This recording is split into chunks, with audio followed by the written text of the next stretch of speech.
Good morning, Nomad Eddie from Vancouver. Yes, I left Port Moody and I've been 4 days now in Vancouver downtown, staying at the house of my daughter. It was amazing to be with her and to spend time with her and to celebrate Canada Day. Canada Day, where I listened to a speech of the First Nation, and it's perhaps a good closure of my 4-month trip, because it was talking about the fact that that land on which we are today belongs to them. But when Western civilization entered, property rights were introduced and they lost their land and their way of living much closer with nature than we. So I'm going to use that in the book I'm writing. I had the opportunity to not only listen to the First Nation people who actually are not such a big fan of celebrating Canada Day, as you can imagine. I also had the opportunity to interview a professor in sustainability of the University of British Columbia.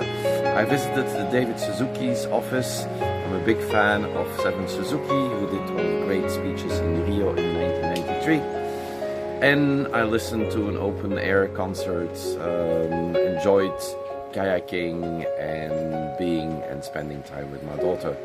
Tomorrow I leave Vancouver city to go for a week hiking in the mountains at Whistler, and then the end of the whole trip is approaching. I will let you enjoy a bit of the beauty of nature that I still discovered at Port Moody and also here in Vancouver city and around. Enjoy. Who says Canada is not getting overpopulated? This is the beach where I was almost alone with Vicky. And now it's a full house. Of course, it's Sunday and it's hot. Another suspension bridge.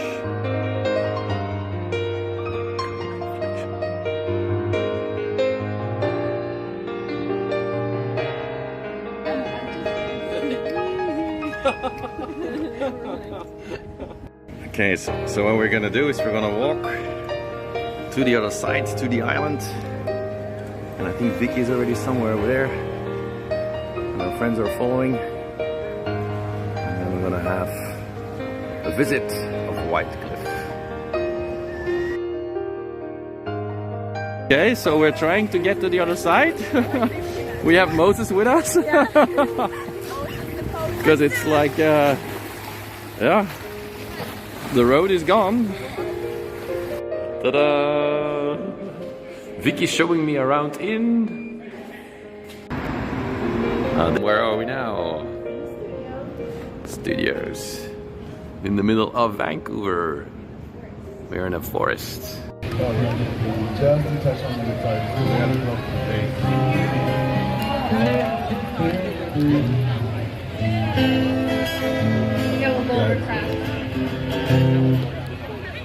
The Canada comes from the Haudenosaunee word Kanata, which meant village.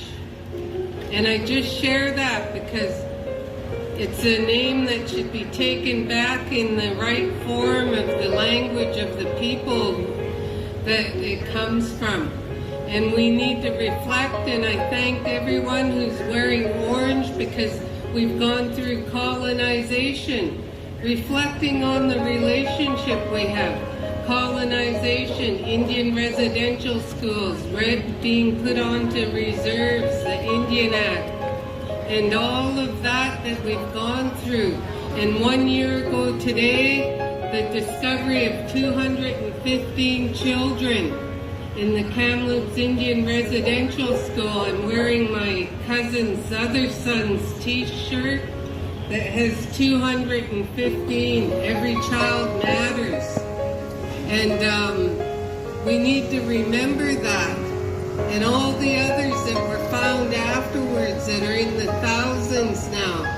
And that we need to have the allies and the support of everyone in moving forward in a meaningful reconciliation and being able to see the good works that are being done towards reconciliation here in the city of Vancouver and by the Port of Vancouver, to acknowledge all the place names that are in our languages and recognize our presence here and not make us invisible. We're becoming visible in our own lands again because of the reconciliation. And I raise my hands to all of you for being here today, and hoping you enjoy the day and that we continue to work towards that reconciliation and learning not only the place names but how to say them in our languages correctly.